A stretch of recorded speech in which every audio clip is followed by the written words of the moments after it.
എല്ലാവർക്കും നമസ്കാരം. ഞാൻ സരിതാ മഹേശ്വരൻ. ഇന്ന് ശ്രീകൃഷ്ണവിലാസ മഹാകാവ്യത്തിൻ്റെ 10ാമത്തെ സർഗത്തിലെ 85, 86 എന്നീ 2 ശ്ലോകങ്ങളാണ് നമ്മൾ പഠിക്കുന്നത്. 85ാമത്തെ ശ്ലോകത്തിൽ ഉപജാതി വൃത്തവും 86ാമത്തേതിൽ ഉപേന്ദ്രവജ്രവൃത്തവുമാണ് കവി ഉപയോഗിച്ചിരിക്കുന്നത്. ഇവിടെയും ആ രാത്രി വർണ്ണനയൊക്കെ തന്നെയാണ് നടത്തിക്കൊണ്ടിരിക്കുന്നത്.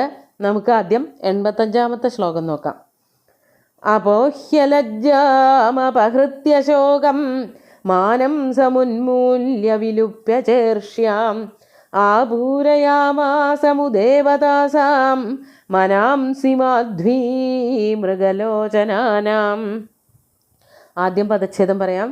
അപോഹ്യ ലജ്ജാം അപഹൃത്യ ശോകം മാനം സമുന്മൂല്യ വിലുപ്യ ച ഈർഷ്യാം ആപൂരയാമാസ മുത്ത് ഏവ താസാം മനാംസി മാധ്വി മൃഗലോചനാനാം. ഇവിടെ എന്താണ് ആ മാധ്വി? മാധ്വി എന്ന് പറഞ്ഞാൽ മദ്യം. അതെന്താണ് ആ സ്ത്രീകൾക്ക്, സുന്ദരികളായിട്ടുള്ള ഗണികമാർക്ക് ചെയ്തു കൊടുത്തത് എന്നാണ് പറയണത്. മാധ്വി, ആ മദ്യമാകട്ടെ മൃഗലോചനാനാം. മൃഗലോചനകൾ എന്ന് പറഞ്ഞാൽ, മൃഗം എന്ന് പറഞ്ഞാൽ മാനാണ്. മാനിൻ്റെ കണ്ണ് പോലെയുള്ള കണ്ണുകളുള്ളവർ സ്ത്രീകൾ, പെൺകുട്ടികളെയാണ് വർണ്ണിക്കുന്നത്.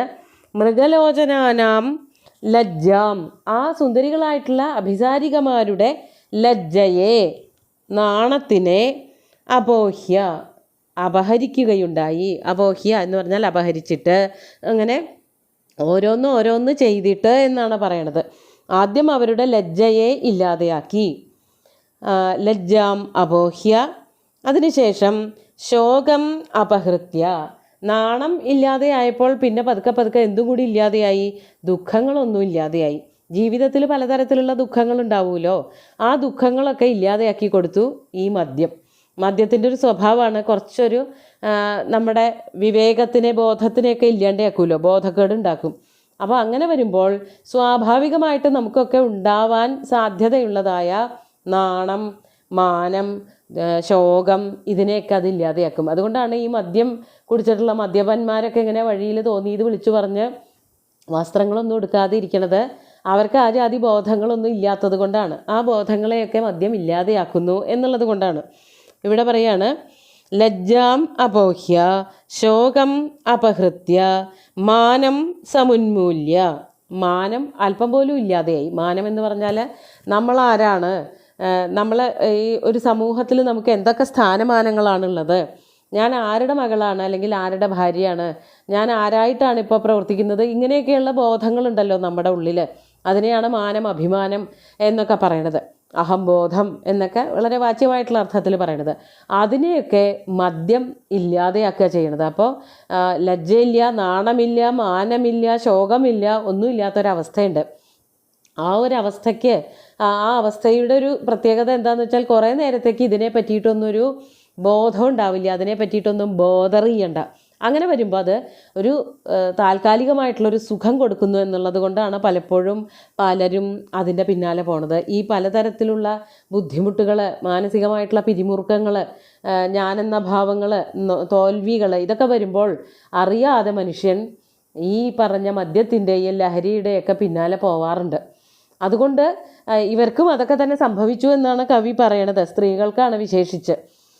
ലജ്ജയില്ലാതെയായി, ദുഃഖങ്ങളില്ലാതെയായി, മാനം പോയി, പിന്നെ എന്താ കാട്ടണത് എന്നുള്ളതൊന്നും അറിയാതെയായി.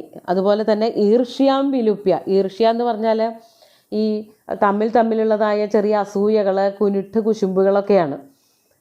നമ്മളെക്കാളും വലുതാണോ മറ്റുള്ളവർ, നമ്മളെക്കാളും കഴിവുള്ളവരാണോ മറ്റുള്ളവർ, തുടങ്ങിയിട്ടുള്ള തോന്നലുകൾ, അതൊക്കെ ഇല്ലാതെയാക്കി ഈ മദ്യം. അതാണ് ഈർഷ്യാം വിലുപ്യച്ച താസാം മനാംസി. അവരുടെ മനസ്സിൽ മുഴുവനും, ആ സ്ത്രീകളുടെ മനസ്സിലൊക്കെ എന്തുമാത്രമായി? മുത്തേവ ആപൂരയാമാസ. മുത്ത് എന്ന് പറഞ്ഞാൽ സന്തോഷം. മുത്തേവ, സന്തോഷം മാത്രമായി തീർന്നു.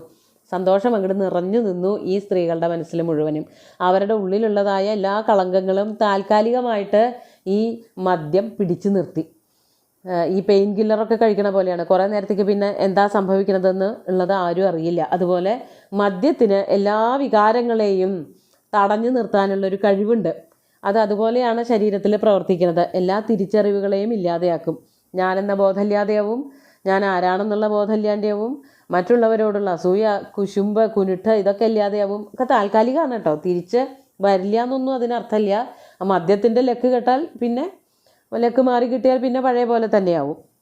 എന്നാലും ആ സ്ത്രീകൾക്ക് കുറച്ച് നേരത്തേക്ക് മദ്യം കൊണ്ടുണ്ടായ ഒരു സ്വഭാവ വൈചിത്ര്യമാണ്. അവരാരാണെന്നോ അവരുടെ സ്വഭാവം എന്താണെന്നോ അവരുടെ നാണം എന്താണെന്നോ മാനം എന്താണെന്നോ ഒന്നും ഓർമ്മയില്ലാത്തൊരവസ്ഥയിലേക്ക് ആയിപ്പോയി എന്നർത്ഥം. നമുക്ക് അടുത്ത ശ്ലോകം കൂടി നോക്കാം. 86-ാമത്തെ ശ്ലോകം നോക്കൂ. ദ്രുതം യയൗ മന്ധരമാജഗാമ ജഗൗ മനോജ്ഞം കരുണം രുരോധ അനൽപമൂജേ ജഗൃഹേ ച മൗനം മദാകുലോ മാനവതീ സമാജ. നമുക്ക് പദച്ഛേദം പറയാം. ദ്രുതം യയൗ മന്ധരം ആജഗാമ ജഗൗ മനോജ്ഞം കരുണം രുരോധ അനൽപം ഊചേ ജഗൃഹേ ച മൗനം മദാകുല മാനവതീ സമാജ. മാനവതീ സമാജങ്ങൾ, മാനവതീ എന്ന് പറഞ്ഞാൽ സാധാരണഗതിയിൽ അഭിമാനവും അഹങ്കാരവും ഒക്കെയുള്ള പെൺകുട്ടികളായിരുന്നു. പക്ഷേ തൽക്കാലത്തേക്ക് അവർ ആകെ മാറിപ്പോയി. അതാണ് ഇവിടെ പറയണത്. മദാകുല, മദ്യം കഴിച്ചത് കൊണ്ട് മദാകുലകളായി തീർന്ന മാനവതികളുടെ കൂട്ടം. സുന്ദരികളും മിടുക്കികളും പ്രൗഢകളുമായിരുന്ന ഒരു കൂട്ടം സ്ത്രീകൾ, അവർക്കൊക്കെ എന്താ സംഭവിച്ചത്? അവർ ഈ മദ്യപാനം അങ്ങോട്ട് നടത്തിയതിന് ശേഷം അവർക്ക് തോന്നിയ പോലെ അങ്ങോട്ട് പെരുമാറാൻ തുടങ്ങി. അതാണ് ദ്രുതം യയൗ, വേഗത്തിൽ അങ്ങോട്ട് നടക്കാൻ തുടങ്ങി. അതേപോലെ തന്നെ മന്ധരമാജഗാമ, പതുക്കെ പതുക്കെ ഇഴഞ്ഞു നീങ്ങിക്കൊണ്ട് തിരിച്ചു വന്നു. ആ പോക്കിൻ്റെയും വരവിൻ്റെയും സ്വഭാവം കാണിക്കാൻ വേണ്ടിയിട്ട് പറയാണ്. അതാണ് ദ്രുതം യയൗ, വേഗം ഇറങ്ങിപ്പോയി. അതേപോലെ തന്നെ പതുക്കെ പതുക്കെ നിരങ്ങി നീങ്ങി ഇങ്ങോട്ടും തിരിച്ചു പോന്നു. അതുപോലെ എന്താ ഉണ്ടായത്? മനോജ്ഞം ജഗൗ, നല്ല രസികനായിട്ടുള്ള പാട്ടുകൾ ഉറക്ക പാടി, കേൾക്കാൻ നല്ല ഇമ്പമായിട്ട് നല്ല ഈണത്തോട് കൂടിയിട്ട് രീതിയോട് കൂടിയിട്ട് അവർ പാട്ടുകൾ പാടി. അതോടൊപ്പം തന്നെ കരുണം രുരോധ, എല്ലാവരെയും സങ്കടപ്പെടുത്തുന്ന മട്ടിൽ അവർ കരയാനും തുടങ്ങി. ഇതൊക്കെ വിരുദ്ധ സ്വഭാവങ്ങളാണല്ലോ.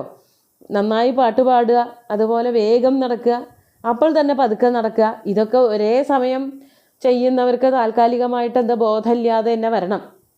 അതുകൊണ്ടാണ് ഇങ്ങനെ പരസ്പര വിരോധങ്ങളായിട്ടുള്ള ക്രിയകൾ ചെയ്തു എന്ന് കവി വർണ്ണിക്കുന്നത്. കരുണം രുരോധ മാത്രമല്ല, അനൽപം ഊജേ മൗനം ജഗൃഹേച്ച.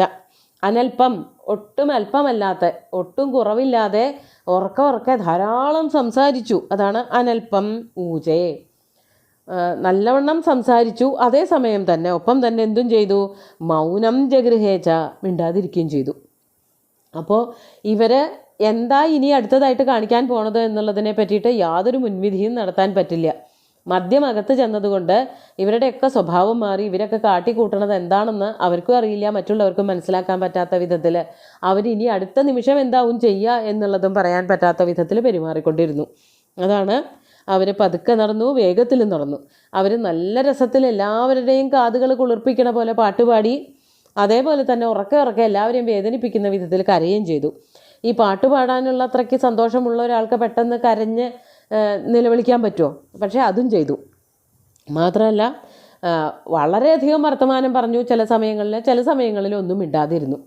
അടുപ്പിച്ചുള്ള സമയങ്ങളിൽ കുറേ നേരത്തിൻ്റെ ഒരു ഗ്യാപ്പിലൊന്നുമല്ല അത് സംഭവിക്കുന്നത്. ഒരേ സമയം ഈ സ്ത്രീകൾ ഒട്ടും ചേർച്ചയില്ലാത്ത സ്വഭാവങ്ങളോടുകൂടി വർത്തിച്ചു മദ്യത്തിൻ്റെ പ്രവർത്തനം കൊണ്ട്. അവരെ ആദ്യം തന്നെ കവി വിശേഷിപ്പിച്ചത് മാനവതീ സമൂഹം എന്നാണ്. അവർ മാനവതികൾ തന്നെയായിരുന്നു. പക്ഷേ മദ്യം അവരുടെ മനസ്സൊക്കെ മാറ്റിക്കളഞ്ഞു, അവരുടെ സ്വഭാവം മുഴുവനും മാറ്റി എന്നാണ് കവി ഇവിടെ വർണ്ണിക്കുന്നത്. നമുക്ക് ശ്ലോകങ്ങൾ രണ്ടും ചൊല്ലി നോക്കാം. അപോഹ്യലജ്ജാം അപഹൃത്യ ശോകം മാനം സമുന്മൂല്യ വിലുപ്യ ചേർഷ്യാം ആപൂരയാമാസമുദേവതാസാം മനാംസി മാധ്വീ മൃഗലോചനാനാം. ദ്രുതം യയൗ മന്ധരമാജഗാമ ജഗൗ മനോജ്ഞം കരുണം രുരോധ അനൽപമൂചേ ജഗൃഹേ ച മൗനം മദാകുലോ മാനവതീ സമാജ. മാനവതീ സമൂഹമല്ല, മാനവതീ സമാജം. പറയുമ്പോൾ അർത്ഥം ഒന്ന് തന്നെയാണ്. സമാജം കൂട്ടമാണ്, സമൂഹവും കൂട്ടം തന്നെയാണ്. അങ്ങനെ വളരെ വിരുദ്ധമായിട്ടുള്ള പ്രകൃതികൾ അവർ സ്വീകരിച്ചു. മദ്യത്തിൻ്റെ മദ്യത്തിന് വശംവദകളായി തീർന്നിട്ട്. അപ്പോൾ എന്തുകൊണ്ടാണ് ഇവിടെ മാനവതികളെ എടുത്തു പറഞ്ഞത്? പുരുഷന്മാരെ ഇന്ന് എന്താ പറയാഞ്ഞതെന്നാണെങ്കിൽ വായിക്കുമ്പോൾ മനസ്സിലാവുന്നതാണ്, വ്യാഖ്യാനത്തിലൊന്നും പറഞ്ഞിട്ടില്ല, കവിയും പറഞ്ഞിട്ടില്ല. പൊതുവെ സ്ത്രീകൾ ഇങ്ങനെ പടുപാട്ട് പാടി നടക്കണ ഒരു രീതിയൊന്നും കാണാറില്ല. പുരുഷന്മാരാണ് മദ്യപന്മാരായിട്ട് തോന്നിയത് കാട്ടി നടക്കാറുള്ളത്. സ്ത്രീകൾക്ക് ഇത്രയ്ക്കധികം പാരവശ്യം മദ്യം കൊണ്ട് വരണതായിട്ട് ആദ്യമായിട്ടാണ് കാണണത് എന്നുള്ളത് പോലെ, അല്ലെങ്കിൽ അങ്ങനെ പൊതുവെ വരാറില്ല. അവർ മാനവതികളാണെങ്കിൽ ഒട്ടുമില്ല, തോന്നിയ പോലെ നടക്കണവരാണെന്ന് വെച്ചാൽ ശരി, അവർക്ക് പലതും സംഭവിക്കാം. പക്ഷേ ഇവിടെ വളരെ ശ്രേഷ്ഠകളായിട്ടുള്ള സ്ത്രീകളാണ്. പക്ഷെ അവർക്കും മദ്യം വന്നതോടു കൂടിയിട്ട് മദ്യപാനം കൊണ്ട് സ്വഭാവമാകെ മാറി എന്ന് കവി പറയുകയാണ് ചെയ്യണത്. അങ്ങനെ മദ്യപന്മാരുടെ സ്വഭാവോക്തിയൊക്കെ വർണ്ണിച്ചിട്ടുണ്ട്.